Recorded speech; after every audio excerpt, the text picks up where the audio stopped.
कक्षा 8 का जो है बायोलॉजी सिलेबस है, सिलेबस लिस्ट आपको दे दिया गया है। हम जो-जो पढ़ेंगे ये देखिए आपको। चलिए हम पहला टॉपिक पे डायरेक्ट आते हैं क्योंकि यहाँ पे समय अभी नहीं है। तो चलिए पहला टॉपिक पे हम आने से पहले बता दें, इसमें देखिए कोशिका का सारा चीज़ पढ़ेंगे हम लोग, ये सब ध्यान रखिएगा इस अध्याय में। तो पहला अध्याय है फसल उत्पादन एवं प्रबंधन की बात करेंगे, जिसमें हम बात करेंगे फसल की बात करेंगे। फसल क्या है आगे ये बात करते हैं। जब एक ही किस्म के पौधे किसी स्थान पर बड़े पैमाने पर उगाए जाते हैं, तो उसे हम फसल कहते हैं। मौसम के आधार पर फसलों को 2 मुख्य वर्गों में बाँटा गया है। पहला खरीफ फसल और एक रबी फसल। खरीफ फसल इन्हें वर्षा ऋतु मतलब जून से सितंबर में बोया जाता है। उदाहरण के लिए धान, मक्का, सोयाबीन और मूंगफली और कपास की बात करते हैं। रबी फसल जो होते हैं वो इन्हें शीत ऋतु में कहते हैं जो कि अक्टूबर से मार्च में उगाया जाता है। क्लियर हो गए? जिसमें उदाहरण में गेहूँ, चना, मटर, सरसों अलसी ये सब जो है रबी फसल है। तो आपसे अगर पूछता है कि खरीफ फसल कौन-कौन है जी? तो धान है जी, मक्का है जी, सोयाबीन है और मूंगफली और कपास है। कपास, मक्का, सोयाबीन जो कि गर्मी के वर्षा ऋतु के समय होता है, खरीफ खरीफ में रखेंगे। रबी क्रॉप जो होते हैं, फसल जो होते हैं, ये शीत में होते हैं और अक्टूबर से मार्च में उगाए जाते हैं। मतलब कि गेहूँ अब काटने का समय है, चना काटने का समय है, मटर काटने का समय है, सरसों काटने का समय है, अलसी काटने का समय है। क्या ये बात सत्य है? यस, क्योंकि अब समय गेहूँ कट चुका है, अब आ गया है धान की खेती करने का समय, है ना? जिसमें खरीफ फसल की बात करेंगे, समझ गए? चलिए, आगे बात करते हैं दूसरा पॉइंट। दूसरा पॉइंट क्या है? आधारित फसल पद्धति की बात करेंगे। Basic practice of crop production की बात करेंगे। खेती करने के लिए किसान को कई चरणों से गुजरना पड़ता है। कई चरणों से गुजरना पड़ता है। मिट्टी तैयार करना पड़ता है, बुआई करना पड़ता है। तो मिट्टी तैयार करना पड़ता है तो हल चलाकर मिट्टी को उलटना-पलटना पड़ता है और पोला बनाना पड़ता है। मतलब पोलिंग बनाना पड़ता है, कियारी बनाना पड़ता है ना? इससे जड़ें गहराई तक जो है जा पाती है। मतलब उसे हम क्या कहते हैं उसे गीला करना पड़ता है पानी से, है ना? बुआई की बात करेंगे तो बुआई क्या होता है तो साफ और स्वस्थ बीजों का चयन करना, उन्हें उचित गहराई पर बोना और सीड ड्रिल का उपयोग करना आधुनिक बुआई के लिए किया जाता है। खाद एवं उर्वरक देना, ठीक है? तो खाद एवं उर्वरक देना मतलब कि मिट्टी के पोषक तत्वों के स्तर को बनाए रखना या बनाए रखने के लिए किया जाता है, खाद एवं उर्वरक का इस्तेमाल किया जाता है। खाद जो होता है वो प्राकृतिक पदार्थ, गोबर और पौधे के अवशेष को कहते हैं। खाद का मतलब होता है प्राकृतिक पदार्थ, गोबर और पौधे के अवशेष को कहते हैं। उर्वरक किसे कहते हैं? कारखानों में बने रासायनिक पदार्थ को हम उर्वरक कहते हैं, जिसे हम यूरिया या एनपीके कहते हैं। क्लियर हो गए? अब बात करते हैं सिंचाई की। सिंचाई की बात करेंगे तो सिंचाई क्या है? तो उचित समय पर फसलों को जल देना, ये है सिंचाई। आधुनिक तरीके की बात करें, ड्रिप तंत्र की बात करेंगे, बूंद-बूंद सिंचाई की बात करेंगे, छिड़काव तंत्र की बात करेंगे, छिड़क के जो किया जाता है, उसे कहेंगे। खरपतवार से सुरक्षा की बात करते हैं, तो खरपतवार से सुरक्षा की बात करेंगे, तो फसल के साथ उगे अवांछित जो पौधे होते हैं, बिना मतलब के उग जाने वाले पौधे को हटा देना। याद रखिएगा और इसी के लिए हम खरपतवारनाशी जैसे 2,4-D का छिड़काव किया जाता है। कटाई क्या होता है? हार्वेस्टिंग क्या होता है? हार्वेस्टिंग जो है फसल पक जाने के बाद उसे काटना हार्वेस्टिंग कहते हैं। भंडारण क्या है बता दीजिए? तो उत्पादन की नमी, कीटों और चूहों से बचाकर जो बड़े क्या बोलते हैं साइलो या भंडार गृह में रखना, ये कहलाता है भंडारण। अगर महत्वपूर्ण शब्दावली की बात करेंगे तो याद रखिएगा ह्यूमस। ह्यूमस जो है मिट्टी की ऊपरी परत में सड़े-गले जैविक पदार्थ जो उसे उपजाऊ बनाता है, उसे हम कहते हैं ह्यूमस। सीड सीड ड्रिल की बात करें तो ट्रैक्टर द्वारा संचालित बुआई का आधुनिक यंत्र जो बीजों को समान दूरी और गहराई पर बोता है, उसे हम सीड ड्रिल कहते हैं। थ्रेशिंग किसे कहते हैं? जो कि काटी गई फसल से बीज या दाने को भूसे से अलग करना वो थ्रेशिंग कहलाता है। अभ्यास टेस्ट के हिसाब से अगर हम देखें तो याद रखिएगा कि धान किस प्रकार की फसल है, तो हम बताएँगे धान, मक्का, कपास ये सब जो हैं हमारा खरीफ फसल में आते हैं, है ना? अगर मान लीजिए मिट्टी को उलटने-पलटने और पोला करने की प्रक्रिया क्या कहलाता है? मतलब गीला करने की प्रक्रिया क्या कहलाता है? तो उसे हम जुताई कहते हैं, ठीक है? जुताई कहते हैं। तीसरा प्रश्न की बात करेंगे, इनमें से कौन-सा सिंचाई का आधुनिक और जल बचाने का तरीका है? तो वो है ड्रिप तंत्र, छींटने वाला तंत्र, पानी छिड़कने वाला तंत्र, जड़ में जो ड्रिपिंग करते हैं, बूँद-बूँद गिराते हैं। चौथे प्रश्न है फलीदार, फलीदार पौधे को जड़ों की ग्रंथियों में कौन-सा जीवाणु, बैक्टीरिया पाया जाता है, जो नाइट्रोजन स्थिरीकरण करता है? तो वो है राइज़ोबियम। क्या है? वो है राइज़ोबियम।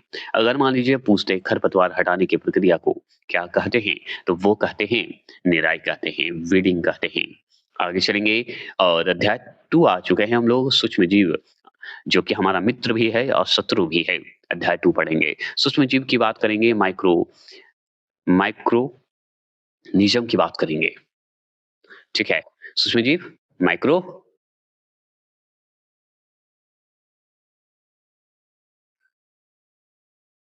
माइक्रोनिज़्म।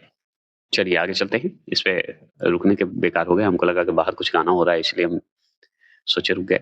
वे जीव जिन्हें हम नग्न आँखों से नहीं देख सकते, जिन्हें देखने के लिए हमें माइक्रोस्कोप की ज़रूरत पड़ती है, आवश्यकता पड़ती है। याद रखिएगा, सूक्ष्मदर्शी जिसे बोलते हैं, सूक्ष्मजीव जो है कहलाता है। इन्हें हम 4 मुख्य वर्गों में बाँटा गया है। इन्हें हम 4 मुख्य वर्गों में बाँटे हैं। जीवाणु, कवक और प्रोटोज़ोआ के रूप में। जीवाणु जो होता है वो लैक्टो वेसल्स के रूप में होता है। याद रखिएगा, राइज़ोबियम के रूप में होता है, बैक्टीरिया याद रखिएगा। कवक जैसे कि मशरूम हो गए, ब्रेड मोल्ड हो गए या पेनिसिलियम होता है, ये सब जो है कवक का ही एक हिस्सा है जो कि हम देख नहीं सकते, सूक्ष्मदर्शी का इस्तेमाल कर सकते हैं। जैसे बैक्टीरिया में लैक्टोबैसिलस ये माइक्रोस्कोप से देखेंगे, राइज़ोबियम माइक्रोस्कोप से, कवक, मशरूम, ब्रेड मोल्ड या पेनिसिलियम ये सब में चीज़ में देखने के लिए हमको माइक्रोस्कोप का इस्तेमाल करेंगे। प्रोटोज़ोआ की बात करें जैसे अमीबा, पैरामीशियम ये सब जो है एग्ज़ाम्पल है, 4 मुख्य वर्गों में बाँटा हुआ है सूक्ष्मजीव को। याद रखिए सूक्ष्मजीव के रूप में शैवाल को भूलिए मत, चौथे नंबर पे शैवाल है। शैवाल में आता है स्पाइरोगाइरा, पढ़े हैं शुरू में ही टॉपिक जो हमारा 7 क्लास का था उसमें पढ़े होंगे।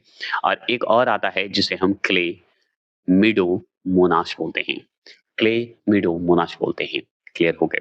अब चलते हैं आगे की ओर। आगे क्या है कि नोट कर लीजिए, ये इम्पोर्टेंट है कि वायरस भी सूक्ष्म होते हैं, लेकिन ये अन्य सूक्ष्म जीवों से भिन्न होते हैं, क्योंकि ये केवल किसी जीवित कोशिका जैसे पौधे, जंतु, जीवाणु के भीतर ही प्रजनन करते हैं वायरस, अन्यथा नहीं करते। और भी बातें करेंगे। अब बात करते हैं बैक्टीरिया पढ़ लिए, प्रोटोजोआ पढ़ लिए, फंगी पढ़ लिए, एल्गी पढ़ लिए, ये सब जो है माइक्रो सूक्ष्मदर्शी का एक अंग है। और सूक्ष्मदर्शी से ही देखते हैं, माइक्रोनिज़्म से ही देखते हैं।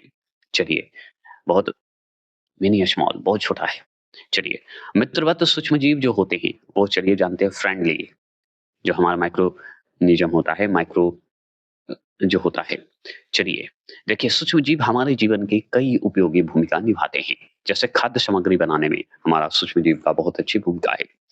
लैक्टोबैसिलस जो कि जीवाणु जो है, लैक्टोबैसिलस क्या है? बैक्टीरिया है, जो कि दूध को दही में बदलता है। ये बहुत अच्छी बात है। इस्ट का उपयोग जो है ब्रेड बनाने में करते हैं, केक बनाने में करते हैं, पेस्ट्री बनाने में करते हैं। याद रखिएगा, तो ये बहुत इंपॉर्टेंट है कि नहीं? है सूक्ष्मजीव, याद रखिएगा। वाणिज्य उपयोग में हम सूक्ष्मजीव का इस्तेमाल कैसे करते हैं? बड़े स्तर पर अल्कोहल, वाइन, एसिटिक एसिड मतलब सिरका बनाने के लिए ईस्ट का उपयोग होता है। इस प्रक्रिया को किण्वन कहते हैं या आप उसे फेर्मिनेशन कह सकते हैं। याद रखिएगा, इस प्रक्रिया को किण्वन कहा जाता है, याद रखेंगे और ये बहुत बड़े स्तर पर किया जाता है, याद रखेंगे। अब हम दवाई के रूप में भी इस्तेमाल करते हैं सूक्ष्मजीव का। सूक्ष्मजीव का जो कैटेगरी में 4 कैटेगरी है उसका उसका इस्तेमाल हम लोग करते हैं। जैसे कि औषधि में कैसे करेंगे? तो बीमारी जो पैदा होता है, पैदा करने वाले सूक्ष्मजीवों को नष्ट करने वाली औषधि आती है जिसे प्रतिजैविक कहलाती है। जैसे पेनिसिलिन आता है, एस्टे स्ट्रेप्टोमाइसिन आता है। ये सब जो है क्या है? एंटीबायोटिक है, जिससे क्या होता है कि बीमारियों जो पैदा होने वाला उस सूक्ष्मजीव को नष्ट करता है। ये सूक्ष्मजीव ही सूक्ष्मजीव का जैसे लोहा लोहा को काटता है उसी तरह ये काम आता है। याद रखिएगा, है ना? बहुत अच्छी भूमिका होती है। अब टीका के माध्यम से हम सूक्ष्मजीव को विनाश करते हैं और मित्र भी हमारा सूक्ष्मजीव ही है ना? तो टीका वैक्सीन की बात करें तो एडवर्ड जेन्नर ने चेचक के टीके की खोज की थी और टीके हमारे शरीर के में जो है क्या बोलती है एंटीबॉडीज पैदा करती है, लड़ने की शक्ति पैदा करती है। मिट्टी की उर्वरतक जो उर्वरकता है उर्वरक है उसको बढ़ाने में मदद करती है, जैसे राइजोबियम और नीला हरित शैवाल वायुमंडल की नाइट्रोजन का स्थिरीकरण करती है। समझ गए? स्थिरीकरण करती है, स्त्री नहीं स्थिरीकरण करती है। याद रखेंगे। आगे चलेंगे, हानिकारक अब सूक्ष्मजीव की बात करते हैं। लाभदायक तो पढ़ लिए। अब हानिकारक सूक्ष्मजीव की बात करते हैं, माइक्रोनिज्म की बात करते हैं। तो याद रखिएगा, हार्मफुल की मतलब हानि, हार मतलब हानि। बीमारी पैदा करने वाले सूक्ष्मजीव को हम रोगजनक कहते हैं। क्या कहते हैं? रोगजनक कहते हैं। मानव रोग में जैसे हैजा, सर्दी, जुकाम, चिकन पॉक्स, टीबी जैसे रोग सूक्ष्मजीवों द्वारा ही फैलता है। वाहक की बात करें, वाहक कौन-कौन होते हैं इसके? मतलब सूक्ष्मजीव कैसे पढ़ लेंगे? तो कुछ जीव जो होते हैं, सूक्ष्मजीव को ढोते हैं, जैसे मादा मच्छर जो होते हैं। कौन मादा मच्छर? एनोफिलीज़। एनोफिलीज़ मच्छर जो होता है, जिसे हम मलेरिया का परजीवी कहते हैं, इसके कारण हो जाता है। मादा एडिज मच्छर या एंडीज मच्छर बोलते हैं, जो कि डेंगू का वायरस है। याद रखिएगा, ये सब बहुत खतरनाक है। अब खाद्य विषाक्तता के रूप में भी हम लोग करते हैं, फूड पॉइज़न के रूप में भी हमको मिलता है। जैसे खराब भोजन में सूक्ष्म विषैले हो जाते हैं और उस पदार्थ को पैदा करते हैं और जिससे व्यक्ति बीमार हो सकता है। होता है ना, फूड पॉइज़न हुआ था तो। और बात करते हैं खाद्य परीक्षण की बात करेंगे इसका रासायनिक तरीके होते हैं, नमक और तेल का उपयोग कीजिए तो बच जाएगा। गर्म और ठंडा करना, दूध को जो है पाश्चुरीकरण करना। पाश्चुरीकरण द्वारा क्या होता है, सुरक्षित किया जाता है दूध को।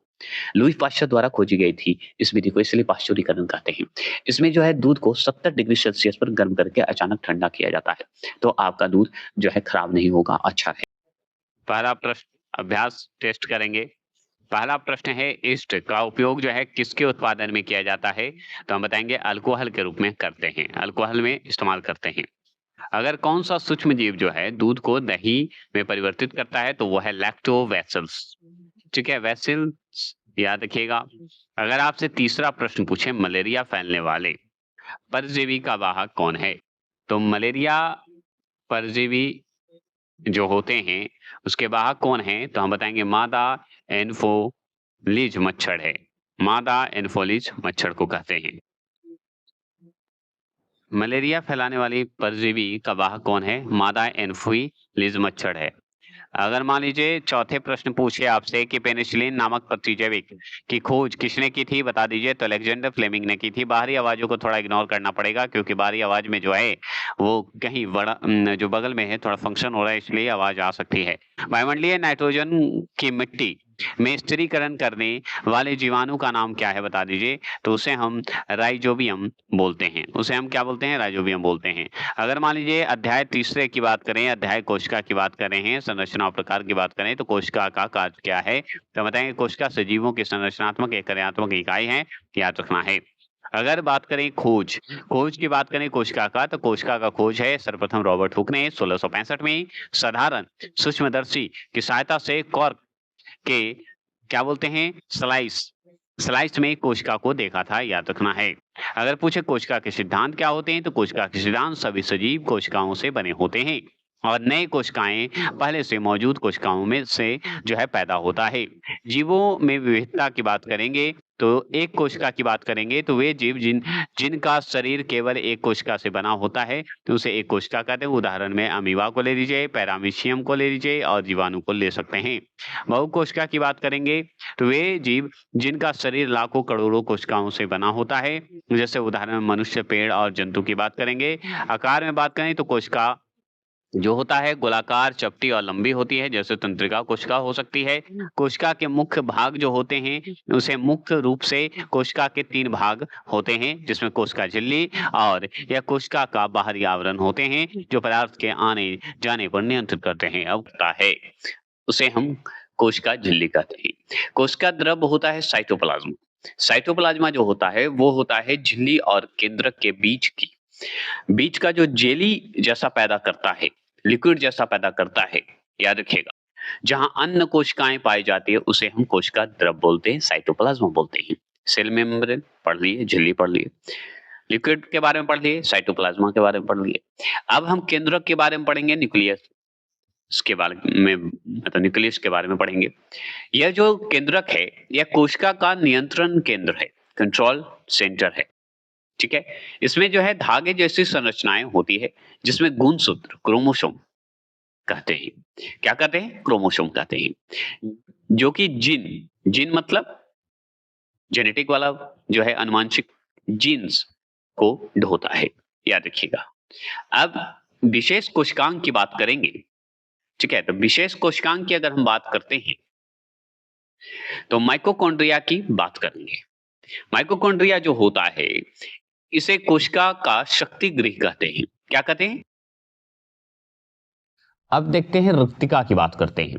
इतना तो समझ गए कि माइटोकॉन्ड्रिया के बारे में अगर पूछेगा तो इसमें कोशिका का शक्ति ग्रीन हाउस पावर कहा जाता है, क्योंकि ऊर्जा होता है। रिक्तिका का बात करेंगे तो यह खाली दिखने वाली संरचना होती है जो कि पादप कोशिका में बड़ी होती है, मतलब पौधे में। क्लोरोप्लास्ट की बात करें जिसे लवक बोलते हैं, जिसे वर्णक बोला जाता है, केवल पादप कोशिकाओं में पाया जाता है, जो कि प्रकाश संश्लेषण में मदद करता है। क्या करता है? प्रकाश संश्लेषण में मदद करता है। पॉइंट नंबर 4 की बात करेंगे जिसमें पादप और जंतु कोशिका में अंतर की बात करेंगे, कंपैरिजन की बात करेंगे। इसमें लक्षण जो होता है, लक्षण के रूप में देखें तो पादप कोशिका, जंतु कोशिका मतलब एनिमल सेल्स, कोशिका भित्ति उपस्थित मतलब सेल वॉल कहिए से बना होता है। मतलब दोनों के अगर अंतर देखें तो जंतु कोशिका और इसमें तो कोशिका भित्ति उपस्थित होते हैं पादप में और अनुपस्थित होते हैं जंतु में, याद रखिएगा। तो याद रखने वाली बात है कि कोशिका भित्ति उपस्थित, याद रखिएगा, और अनुपस्थित प्लास्टिड, लवक, उपस्थित अनुपस्थित, रिक्तिका एक बड़ी रिक्तिका की छोटी छोटी अनेक रिक्तिकाएं केंद्रक परिधि का अकेंद्रक है। यहां पे थोड़ा सा मिस्टेक हो गया है। क्या हो गया सुनिए, यहाँ पे अंतर अलग अलग करना था। जैसे कि मान लीजिए जंतु कोशिका कोशिका में है तो एक तरफ भित्ति लगा दीजिए, एक तरफ अनुपस्थित लगा दीजिए। जैसे कि मान लीजिए कि आपसे पूछेगा कोशिका पादप में क्या है, कोशिका भित्ति होती है, लेकिन जंतु में आपको कोशिका भित्ति नहीं होगा, अनुपस्थित होगा, याद रखिए।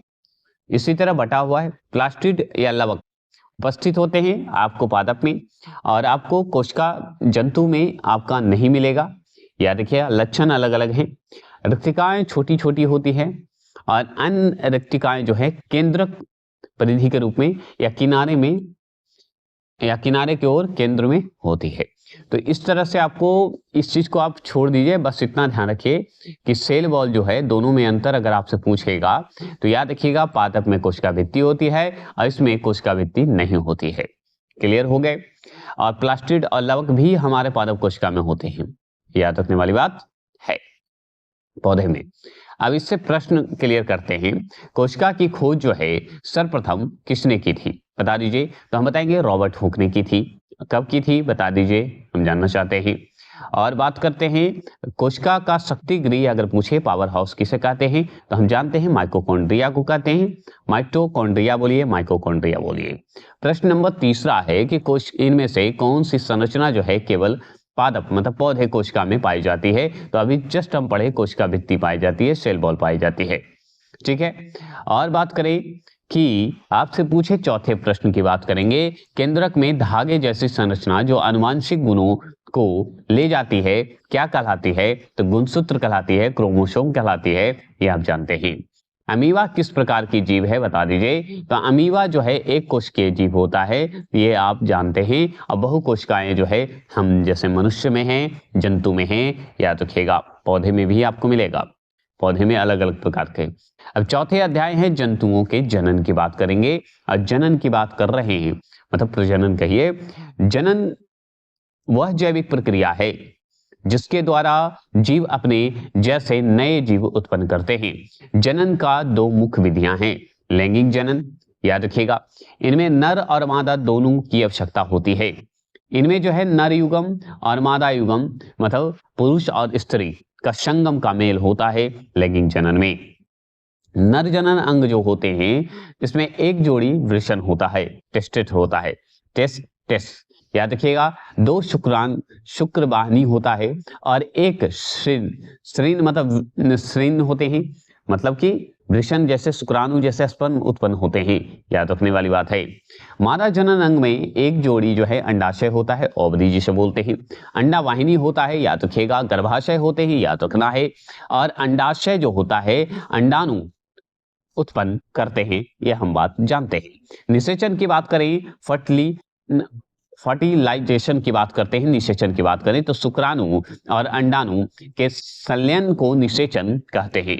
इसके परिणाम स्वरूप जो है युग्म जिसे हम जैगोटा बोलते हैं, जैगोट बनता है, याद रखिएगा। इसमें आंतरिक निषेचन और बाह्य निषेचन की बात करेंगे। तो आंतरिक निषेचन जो होता है शरीर के अंदर होने वाली निषेचन को कहते हैं, जैसे भी मनुष्य और गाय कुत्ते में आंतरिक निषेचन होते हैं। बाह्य निषेचन जो होते हैं शरीर के बाहर होने वाले निषेचन, जैसे मेढक, मछली और स्टारफिश, ये सब चीज में बाहरी निषेचन होते हैं, फर्टिलाइजेशन होते हैं, याद रखिएगा। अगर मान लीजिए भ्रूण का परिवर्धन की बात करेंगे, डेवलपमेंट ऑफ जो है एम्ब्रियो, एम्ब्रियो बोलते हैं, ठीक है। अब बात करते हैं कि युग्मनज विभाजित होकर कोशिकाओं के गोले में बदल जाता है, जिसे हम भ्रूण कहते हैं, जिसे भ्रूण कहते हैं, याद रखिएगा। भ्रूण कहिए या एम्ब्रियो कहिए, ठीक है, याद रखिएगा। एम्ब्रियो याद करने के लिए बोलिए, ठीक है, इम को अलग कर दीजिए, एम्ब्रियो को अलग कर दीजिए। चलिए, जब भ्रूण के सभी शारीरिक अंगों को या अंगों की जो पहचान की जाती है तो उसे हम गर्भ कहते हैं। और गर्भ को हम क्या कहते हैं बताइए। देखिए, जैसे एम्ब्रियो पढ़े, जैसे भ्रूण को कहते हैं, और गर्भ को कहते हैं फीटस। क्या बोलते हैं? फीटस बोलिए या फीटस बोलिए, ठीक है। अब देखिए, अंड प्रजक, अंड प्रजक, अंड मतलब ओवरी, है ना। तो अंड प्रजक बोलिए क्या होता है? प्रजक मतलब जनता, ऐसे याद रखेंगे। प्रजक मतलब प्रजा मतलब जनता। चलिए, अंड प्रजक क्या होता है? वे जंतु जो अंडे देते हैं, जैसे मुर्गी, छिपकली और मेढक, कौन नहीं जानता है ना। ओवरी वाला सिस्टम से संबंधित है। अगर जरायुज जो होते हैं, ये क्या होते हैं? पेपर्स जिसे बोलते हैं, बीवी पेपर्स, ठीक है, जैसे ओबी पेपर्स, ठीक है, पेरस होते हैं। तो हम याद करने के लिए ओबी पेपर्स, जरायु को बीवी पेपर्स याद करिए, बुलाइएगा नहीं कभी, है ना। वे जंतु जो सीधे शिशु को जन्म देते हैं, जरा यूज कहते हैं, जैसे मनुष्य, कुत्ता, गाय, है ना। चलिए, बात करते हैं कयांतरण।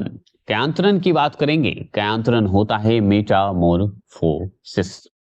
कयांतरण का मतलब होता है मेटामोरफोसिस की बात करेंगे। कुछ जंतुओं में शिशु वयस्क से बिल्कुल अलग दिखते हैं, जिसे लार्वा का कुछ विशेष परिवर्तनों के साथ वयस्क में बदलना या कयांतरण कहलाता है। क्या कहलाता है? कयांतरण कहलाता है। उदाहरण के लिए रेशम का कीट की बात करें, अंडा, लार्वा और प्यूपा जो कि वयस्क के रूप में दिखेगा। और मेढक की बात करें तो मेढक का अंडा और टेडपोल मेढक के रूप में दिखेगा, याद रखिएगा, ऐसे ही बनते हैं उदाहरण के रूप में। अलैंगिक जनन की बात करते हैं। अलैंगिक जनन जो होते हैं, इसमें केवल एक ही जनक होते हैं, नए जीव को जन्म देता है पेरेंट। अब देखिए, इसमें बडिंग की बात करेंगे, बुडिंग, बडिंग याद रखिएगा, जिसमें हाइड्रा एक उदाहरण है, बहुत अच्छा, जिसमें शरीर का एक छोटा सा उभरा, जिसे हम उभरा हुआ भाग को मुकुल बोलते हैं, विकसित होकर नया जीव बनता है, जैसे हाइड्रा उदाहरण में है। जैसे द्विखंड की बात करेंगे। द्विखंड जो होते हैं, द्विखंड मतलब एक कोशिका को दो भागों में विभाजित होकर दो नए जीव बनते हैं, जैसे अमीबा। आपको एक कुछ सेल को बांटिए, फिर दूसरा सेल में अमीबा तैयार हो जाता है। विशेष जानकारी के लिए, डॉली भेड़ जो होती है, दुनिया का पहला स्तनधारी क्लोन थी, जिसे हम 1996 में 1996 में जो है यान विलमुथ ने बनवाया था। किसने? यान विलमुथ ने बनवाया था। अब इसका एमसीक्यू की बात करते हैं तो आंतरिक निषेचन जो होते हैं कहाँ होते हैं? तो ये मादा में होंगे, मादा के शरीर के अंदर में होंगे, स्त्री में। हाइड्रा में जो है जनन की कौन सी विधि अपनाई जाती है? तो हम बोलेंगे बुडिंग विधि अपनाई जाती है, मुकुलन विधि अपनाई जाती है। मादा युगम की बात करेंगे। मादा युगम जो है अंडाणु और नर युगम शुक्राणु के संलयन मतलब मिलन को क्या कहते हैं? तो हम उसे निषेचन कहते हैं, फर्टिलाइजेशन कहते हैं। ऑप्शन नंबर सी सही है। चौथा पॉइंट की बात करेंगे। चौथा है, इनमें से कौन सा जंतु जो है अंडा प्रजक है? अंडा प्रजक है मतलब कि मुर्गी होता है। अगर मान लीजिए और करेंगे आगे टेडपोल। टेडपोल की बात करें, टेडपोल फिल्म भी है हॉलीवुड में जो कि मेढक से संबंधित है। तो टेडपोल के वयस्क मेढक बनने की प्रक्रिया क्या कहलाती है? तो हम बोलेंगे मेटामॉर्फोसिस कहलाती है, ज्ञानांतरण कहलाती है। आगे चलेंगे और किशोरावस्था की ओर की बात करेंगे, जिसमें हम इसमें अवश्य पढ़ाया जाता है किशोरावस्था, एडोलसेंस बोलते हैं, यौवन आरंभ बोलते हैं, जिसमें आप पूरा प्योरिटी के साथ आते हैं, है ना। तो चलिए आगे चलते हैं, किशोरावस्था की बात करें, मतलब यौवन मतलब आरंभ, मतलब कि आपकी सुंदरता निखरती है, आपकी सुंदरता आपको बताती है कि आप यौवन हो चुके हैं, आपको अब नए क्रांति की ओर आगे बढ़नी चाहिए, आप देश के एक सहभागी के रूप में हो चुके हैं। चलिए, किशोरावस्था भी वही है, जीवन की वह अवधि शरीर में ऐसे परिवर्तन होते हैं जिनके परिणाम स्वरूप जनन जो है परिपक्वता, परिपक्व मैच्योरिटी जिसे बोलते हैं, आती है। लगभग 11 वर्ष से लेके 18 से 19 वर्ष तक रहती है। किशोरों को जो है टीनेजर टीनेजर या टीनेजर भी कहा जाता है, टीनेजर के रूप में आप पाते हैं। आगे बात करते हैं यौवन आरंभ की बात करते हैं। यौवन आरंभ जो होता है, किशोरावस्था के दौरान होने वाले परिवर्तनों की शुरुआत को हम यौवन आरंभ कहते हैं। यौवन आरंभ हो गए आपके। यौवन में जो होता है, यौवन आरंभ में होने वाली परिवर्तन की अगर बात करें, जिसमें लंबाई में वृद्धि की बात करेंगे, हड्डियों की लंबाई बढ़ती है, अब व्यक्ति लंबा हो जाता है। आप देखे होंगे अचानक बच्चा का जो है भारी आवाज होना, गले हाइट बढ़ जाना, है ना। शारीरिक आकृति में परिवर्तन की बात करेंगे, लड़कों के कंधे चौड़े हो जाते हैं और लड़कियों का कमर का निचला भाग चौड़ा हो जाता है। स्वर में परिवर्तन हो जाते हैं, लड़कों में स्वर यंत्र विकसित होकर, याद रखिए, लड़कों में स्वर यंत्र जो होते हैं विकसित हो जाते हैं, विकसित होकर या बड़ा होकर हो जाता है, जिसे हम एडमंड्स एप्स कहते हैं। इससे उनकी आवाज फटने और भारी हो जाती है। अब देखिए श्वेद की बात करेंगे, श्वेद एवं तेल ग्रंथियों की सक्रियता। अब देखिए मुहासे जो पिंपल्स है निकलने लगती है, इससे समझ जाइए कि बड़े होने की संभावना हो गई है, बढ़ने लगे हैं। कई लोग को पिंपल्स नहीं निकलते हैं। मानसिक और बौद्धिक परिपक्वता की बात करते हैं तो सोचने के तरीके में बदलाव आ जाते हैं, सीखने की क्षमता बढ़ जाती है, याद रखिएगा। अब इसी में किशोरावस्था पढ़ रहे हैं तो हार्मोन्स तो परिवर्तित होगा न जी, होगा। तो हार्मोन्स की बात करें, रासायनिक संदेश वाहक के रूप में हम इसे हार्मोन्स को समझते हैं, क्योंकि हमारे शरीर में अंतःस्रावी ग्रंथि होती है जो हार्मोन्स छोड़ती है, जिसमें हमको अलग अलग बांटे गए हैं पुरुष और महिलाओं में। जैसे वृषण द्वारा कहें या मुख नर हार्मोन्स अगर कहें तो टेस्टोस्टेरोन कहते हैं, टेस्टोस्टेरोन कहते हैं, एस्ट्रोजन भी कहते हैं। एस्ट्रोजन जो होता है मुख्य मादा मतलब महिला में होती है, जो कि अंडाशय द्वारा होता है, ये हम जानते हैं। जिसमें हार्मोन्स कौन सा है, एस्ट्रोजन बोलते हैं। पीयूष ग्रंथि जो होती है इसे हम मास्टर ग्रंथि कहते हैं या कहलाता है, क्योंकि यह अन्य सभी ग्रंथियों के हार्मोन्स को स्राव को नियंत्रित करता है। कौन, पीयूष ग्रंथि, जिसे पिट्यूटरी ग्लैंड भी बोलते हैं। इंसुलिन बहुत इंपॉर्टेंट है। इंसुलिन जो है अग्नाशय द्वारा जो है उत्पन्न होती है, ये अग्नाशय के माध्यम से है, अग्नाशय से संबंधित है और ये मधुमेह को नियंत्रित करती है, चीनी को नियंत्रित करती है। एड्रीनलिन जो है, आप नलिन कार्डविन चैनल पर देख रहे हैं, तो एड्रीनलिन जो है ये एड्रीनलिन ग्रंथि द्वारा जो है तनाव और क्रोध को नियंत्रित करता है, एड्रीनलिन।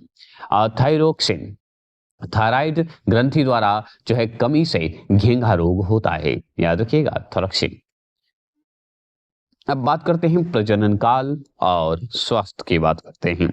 ऋतुस्राव भी होते हैं और रजोनिवृत्त भी होते हैं और लिंग निर्धारण भी होता है। तो ऋतुस्राव के रूप में मान लीजिए मौसम के आधार से, तो मादाओं में अंडाणु का जो है अंडाणु के निश्चित न होने पर गर्भाशय जो होते हैं, गर्भाशय की परत और रक्त का बहना, ये संबंधित है ऋतुस्राव से। ऋतुस्राव जो मंथ आते हैं महिलाओं में, उसकी बात करते हैं। यह लगभग जो है 28 से 30 दिन का आता है, ये आप ध्यान रखिएगा, ठीक है। और रजोनिवृत्त जो होते हैं, ये 45 से 50 वर्ष की आयु में ऋतुस्राव का रुक जाना, मतलब कि ये जो होता है, जैसे कि मान लीजिए 45 से 50 के बाद जो है स्त्रियों का जो पीरियड्स आते हैं वो रुक जाते हैं, तो उसे हम रजोनिवृत्त के रूप में जानते हैं। और ऋतु प्रवास जो है कि ये आपको हर समय मंथ के समय आपको 28 या 30 दिन के अंतराल में आता है, जिसे हम पीरियड्स के रूप में जानते हैं, और ये महिलाओं के लिए संबंधित है और ये जरूरी है। लिंग निर्धारण की अगर बात करें तो मनुष्य में जो है 23 जोड़े गुणसूत्र होते हैं, 23 गुणसूत्र होते हैं, और 23वां जोड़ा जो है लिंग गुणसूत्र होता है, 23वां। जैसे एक्स वाई जो होते हैं लड़का में होते हैं, और एक्स एक्स जो होती है वो लड़कियों में होता है। याद रखें, बच्चों के लिंग निर्धारण के लिए पिता का गुणसूत्र जिम्मेदार है, ना कि महिला का गुणसूत्र जिम्मेदार है। महिला के पास डबल एक्स है, लेकिन पुरुष के पास एक्स वाई दोनों है, तो मतलब यही तो होगा। इसलिए कहा जाता है पुत्र का होना किस का अंश है, पिता का है गुणसूत्र, मतलब कि इसका पिता यही होगा। समझ गए? अन्यथा नहीं पता चलता। महिलाएं जो हैं वो एक प्रोडक्ट जो है या बच्चे को जन्म देने का एक आधार शिला है, माँ है, और उनका होना जीवन में और इस धरती पर आवश्यक है। क्योंकि अगर वो धरती पे इस जीवन में अगर महिलाओं का सम्मान ना होगा, माँ का सम्मान नहीं होगा, तो बताइए इस दुनिया को चलाने में बहुत मुश्किल होगी। और एक बात ध्यान रखिएगा, मदर्स डे अभी जस्ट पार हुआ है, तो आपने कौन कौन ने अपनी माँ को याद किया, कौन कौन प्रेम से याद किया, और कौन अपनी माँ को सम्मानित किए? कमेंट कर सकते हैं। क्योंकि माँ हो या ना हो, लेकिन हृदय में हमेशा रहती है ना। चलिए आगे चलेंगे। कभी सोचना ही नहीं चाहिए कि माँ छोड़ के चली गई है। अगर जिनका छोड़ के गई है, समझिएगा माँ वो मेरे पास ही है। चलिए प्रश्न नंबर 1 है, किशोरों को जो है टीनेज क्यों कहा जाता है? तो इसलिए कहा जाता है क्योंकि 13 से 19 आ जाता है उम्र, भाई उम्र के अंत में आ जाते हैं, ये टीनेज हो जाते हैं, टीनेज में आ जाएंगे, 11 वर्ष से ऊपर बढ़ने लगते हैं। तो किस ग्रंथि को मास्टर ग्रंथि कहा जाता है? तो पीयूष ग्रंथि को, पिट्यूटरी ग्लैंड को कहते हैं भाई मास्टर ग्रंथि। लड़कों में बढ़े हुए स्वर जो यंत्र होते हैं, वो उस यंत्र को हम क्या कहते हैं? एडम्स एप्स कहते हैं। एप्पल वाला मोबाइल याद रखिएगा, एप्पल्स कहते हैं, एप्पल कहेंगे। घेंघा रोग जो है किस हार्मोन्स की कमी से होता है? घेंघा जो है थायरॉक्सिन की कमी से हो जाता है। एड्रेनलिन जो है किस में होता है बता दीजिए? एस्ट्रोजन जो होता है क्या है? एड्रेनलिन मतलब मानव तनाव के लिए है, क्रोध को कंट्रोल करता है।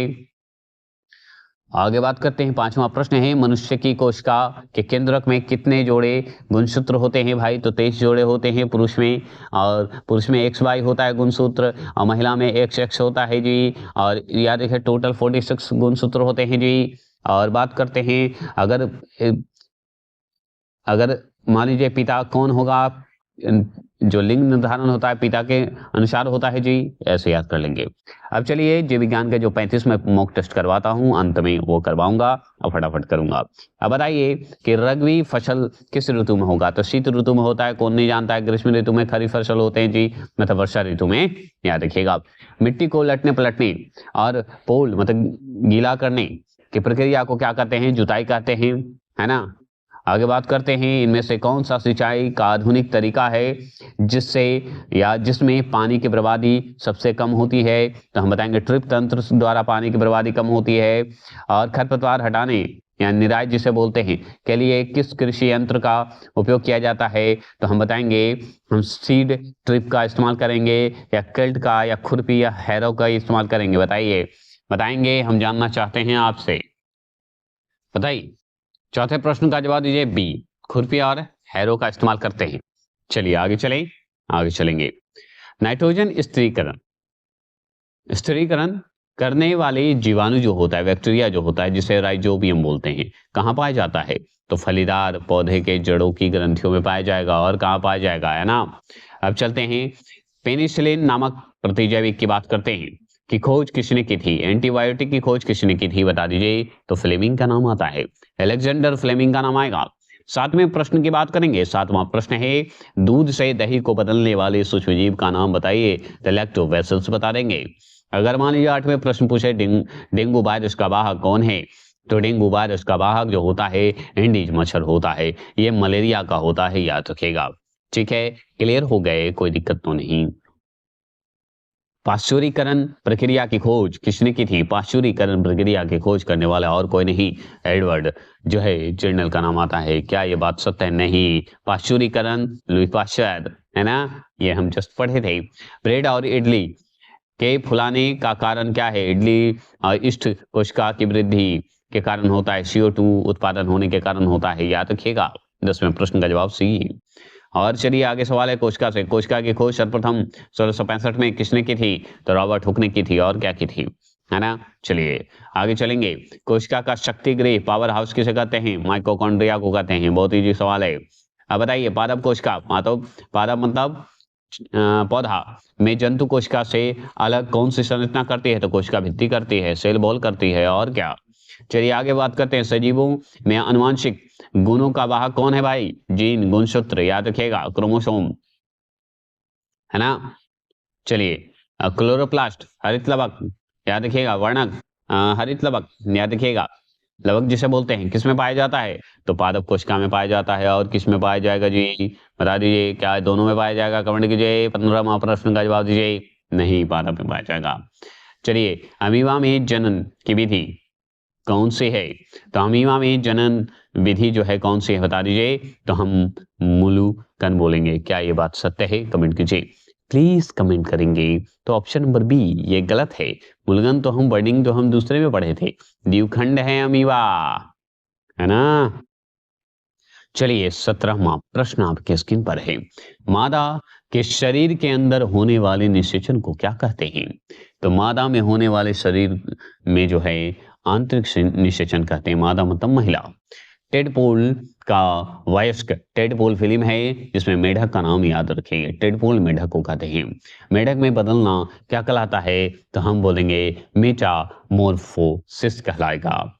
अगर मान लीजिए वे जंतु जो सीधे शिशु को जन्म देते हैं क्या कहलाते हैं? तो जो सीधे शिशु को जन्म देते हैं वो कहलाते हैं जरायुज कहलाते हैं। बी वी वेफर्स, ठीक है। परस बोलते हैं, पीबी पर्स, पर्स न बोल के परस बोलेंगे। याद रखिएगा पारस। याद करने के लिए कुछ भी बोल सकते हैं, चलेगा। आगे बात करते हैं। विश्व का पहला स्तनधारी क्लोन डॉली क्या थी? तो भेड़ थी। ये कौन नहीं जानता। चलिए यहाँ पे हम आपको ये बता देते हैं, नहीं तो कहिएगा कि गलत बता दिए सर। देखिए यहाँ पे योबी प्रोशी बोलते हैं, ठीक है। अभी भी प्रोशी बोला जाता है। अब ये मत कहिएगा कि मैं जो पढ़ाता हूँ फन में पढ़ाता हूँ। अब ये मत सोचिएगा कि उच्चारण नहीं, उच्चारण आज के जमाने में गूगल का जमाना है, कौन नहीं उच्चारण करेगा, है ना। तो याद रखिएगा वीवी प्रोशी कहते हैं, ओबी प्रोशी कहते हैं, अंडाशय। चलिए अब बात करते हैं कि किस ग्रंथि को मास्टर ग्रंथि कहा जाता है बता दीजिए। तो हम बताएंगे पीयूष ग्रंथि, पिट्यूटरी ग्लैंड को कहते हैं। लड़कों में स्वर यंत्र के बढ़ने को क्या कहते हैं? तो एडम एप्पल कहते हैं। अगर मान लीजिए घेंघा रोग जो है किस हार्मोन के कमी से होता है? तो थायरोक्सिन के कारण होता है। अगर मान लीजिए रक्त में शर्करा के स्तर को कौन सा हार्मोन नियंत्रित करता है? बता दीजिए, बताएंगे। शर्करा, इंसुलिन की बात करेंगे, है ना, इंसुलिन करेगा। मनुष्य में लिंग निर्धारण के लिए कौन सा गुणसूत्र जो है जोड़ा जो होता है? लड़के के लिए होता है तो XY लड़के के लिए होता है और लड़कियों के लिए XX होते हैं। मिश्रित कवक जो होते हैं, कवक से प्राप्त होने वाली, ठीक है, सामान्य प्रतिजैविक एंटीबायोटिक कौन सी है बता दीजिए। बताएंगे 26 का जवाब दीजिए। तो पेनिसिलिन होता है, कवक से संबंधित है। तो अगर मान लीजिए खेत में लगातार एक ही फसल उगाने से मिट्टी का क्या प्रभाव पड़ेगा? तो पोषक तत्व की कमी हो जाएगी, उसमें वृद्धि होना कम हो जाएगा। ये हम जानते हैं। 27 का बी होगा आंसर, है ना। यहाँ देखिएगा। अगर चेचक की बात करें, चेचक के टीका की खोज किसने किया? स्मॉल पॉक्स की खोज किसने किया? बता दीजिए, हम जानना चाहेंगे। तो option number B Edward general. Edward किसका नाम आता है? एडवर्ड जनरल का नाम आता है। आगे चलते हैं। 29 सवाल आपके सामने है। 29 सवाल है कोशिका का नियंत्रण केंद्र किसे माना जाता है? कोशिका का नियंत्रण केंद्र किसे माना जाता है बता दीजिए। 29 का आंसर का जवाब दीजिए। तो ऑप्शन नंबर बी केंद्रक कहते हैं। क्या कहते हैं? केंद्रक कहते हैं। अगर मान लीजिए हाइड्रा में जनन की विधि क्या है? हाइड्रा में जनन की विधि क्या कहलाता है? बर्डिंग कहलाता है। याद रखिएगा, मुकुलन कहलाता है। स्त्रियों में जनन आयु का रुकना कब होता है? 45 से 50 वर्ष की आयु में होता है। तो उसे क्या कहते हैं? रजोनी वृत्त कहते हैं। मेनो बताइएगा, क्या कहते हैं? क्या कहते हैं? मेनोपॉज कहते हैं। रजोनी वृत्त मेनोपॉज। और ऋतुस्राव होता है, ठीक है, जो कि शुरुआती दौर को कहते हैं। खमीर की बात करें, ईस्ट की बात करें, खमीर को ईस्ट कहते हैं, का उपयोग जो है किस उद्योग में सबसे अधिक होता है? तो बेकिंग और शराब के उद्योग में करते हैं, अल्कोहल के रूप में करते हैं। याद रखिए, अगर मिट्टी की उर्वरकता बढ़ाने के लिए किस पौधों को बोना लाभदायक होता है? तो दलहनी पौधा ज़्यादा इंपॉर्टेंट है के लिए। ठीक है, ऑप्शन नंबर सी जो है 33वां प्रश्न का सही होगा। चलिए, संकटकालीन स्थितियों में, इमरजेंसी में, जैसे भय या क्रोध जैसे हार्मोन्स जो होते हैं शरीर को तैयार करता है, तो कौन सा शरीर को तैयार करता है? जैसे तनाव हो गया, टेंशन हो गया, तो एड्रीनलिन का नाम सुने होंगे आप, है ना। निषेचन के परिणाम स्वरूप क्या बनता है? मतलब फर्टिलाइजेशन के स्वरूप, तो क्या बनता है? जैगोट बनता है। क्या बोलता है? जैगोटी बनता है। क्लियर हो गए? तो ये हो गए हमारे बायोलॉजी का खत्म 6 to 8 तक। अब चलेंगे, नेक्स्ट आएगा 11 12 का पूरा history, geography, physics, chemistry, biology सब आएंगे। लेकिन आप इसे लाइक और सब्सक्राइब करके करिए, नहीं तो आ रहा है 1000 तो नहीं कर सकते, 500 कहिए, 500 एमसीक्यू एक बार में ही आएगा, फिर 500 एक बार में, मतलब 1000 का वीडियो ट्रेंडिंग में चलेगा। आप तैयार रहेंगे, बस एक दिन बीच करके आएगा वो, डेली रात को 10 बजे अकेडमी पर। अगर टेलीग्राम को ज्वाइन कीजिए, पीडीएफ आपको पूर्णतः मिलता है, अवश्य मिलेगा। इस पीडीएफ को आप कहीं भी इस्तेमाल कर सकते हैं, अपने चैनल पे भी पढ़ा सकते हैं। चलिए, ये मेरी तरफ से परमिशन, लेकिन मेरा थोड़ा सा प्रमोट आपको करना कि किस जगह से पीडीएफ आप लिए।